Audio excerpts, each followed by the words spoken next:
Welcome to my channel Haseena Telugu vlogs.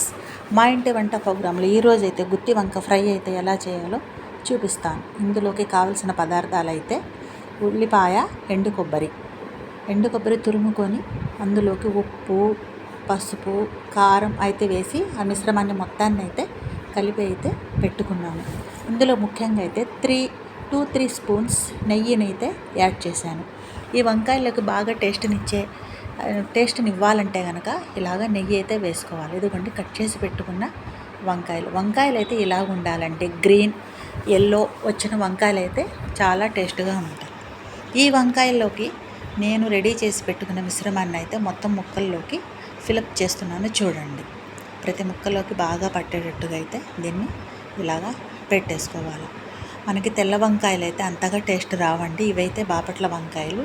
ఇదైతే మనం fry చేస్తే చాలా టేస్ట్గా ఉందండి. ఈ మిశ్రమాన్ని మనం ఇలా పెట్టి ముఖ్యంగా నెయ్యి వేసి కనుక మనం కలిపి పెడితే వంకాయ అయితే టేస్ట్ అయితే అదిరిపోతుందండి.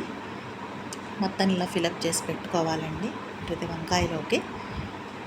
చూడండి, నెక్స్ట్ అయితే నేను పొయ్యి మీద అయితే ఒక బాండిల్ని అయితే ఇప్పుడు పెట్టుకుంటున్నానండి. దీనికి వంకాయల్లోకి సరిపడినంత ఆయిల్ని అయితే వేసానండి. చూడండి, ఈ వంకాయలు మొత్తం ఒక్కొక్కటిగా ఈ ఆయిల్లోకి అయితే వేస్తున్నానండి.